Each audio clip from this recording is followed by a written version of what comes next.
పదవుల్లోకి వచ్చిన తర్వాత పదవుల్లోకి రాకముందు పదవి రాలేదని బాధపడతారు. పదవిలోకి వచ్చాక నిర్లక్ష్యం, నిర్లిప్తత. సోషల్ మీడియా ఉండేందుకు పబ్లిక్‌తో నేరుగా ఇంటరాక్ట్ కావడానికి, వాళ్ళ ఫీడ్‌బ్యాక్ తీసుకోవడానికి. కానీ సోషల్ మీడియా చూడాలంటే ఒళ్ళు బద్ధకం. ఫేస్‌బుక్‌లు, ఇన్‌స్టాలు నువ్వు పోతా కారులో ఫోన్ చూసుకున్నా తెలిసిపోతుంది. వాట్సాప్‌లో కూడా వస్తుంటాయి. పోనీ నువ్వు ఫేస్‌బుక్‌లు వీటిట్లో చూస్తే పబ్లిక్ ఒపీనియన్‌ని తెలుసుకుని దానికి అనుగుణంగా విధానాలు మార్చుకోవచ్చు. అలా మార్చడానికి నరేంద్ర మోడీ ఏమన్నా అభ్యంతరం చెప్తే అనుకోవచ్చు. కానీ ఆయన చక్కగా పూర్తి స్వేచ్ఛనిస్తున్నాడు. మంత్రులు మాత్రం ఈ మధ్య కాలంలో కేవలం ఆ అధికారిక హోదాలకు అలవాటు పడుతున్నారు.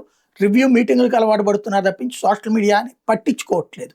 సోషల్ మీడియా ద్వారా అధికారంలోకి వచ్చిన బీజేపీకి ఇప్పుడు సోషల్ మీడియాలో జరుగుతున్న ఎదురుదాడి దెబ్బని తట్టుకోలేకపోవడానికి కారణం ఏంటంటే వీళ్ళందరూ వదిలేశారు.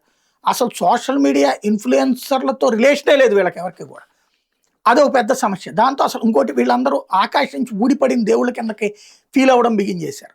ఆ ఇంపాక్ట్ ఇప్పుడు నరేంద్ర మోడీ తాజాగా క్యాబినెట్ మీటింగ్ అయ్యాక వీళ్ళ సోషల్ మీడియా శక్తి ఎంత, వీళ్ళ రీచ్ ఎంత, ఫేస్బుక్లో ఎట్లాగ స్పందిస్తున్నారు, ట్విట్టర్లో ఎట్లా స్పందిస్తున్నారు, ఇన్స్టాలో ఎట్లా స్పందిస్తున్నారు, సీల్డ్ కవర్లో ఒక నివేదిక వాళ్ళకిచ్చి మారండి అని చెప్పారు.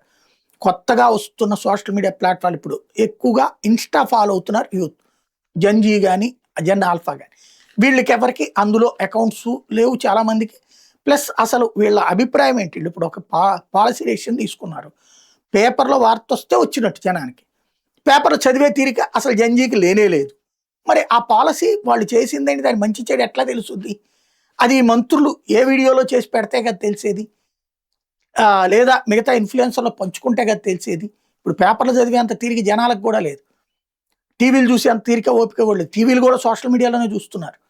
అది ఇప్పుడు నరేంద్ర మోడీ అర్థం చేసుకున్నారు, మార్చే ప్రయత్నం చేస్తున్నారు. అదే అతిపెద్ద రహస్యం. వీళ్ళు మారతారా లేదా అన్నదే మీమాంస.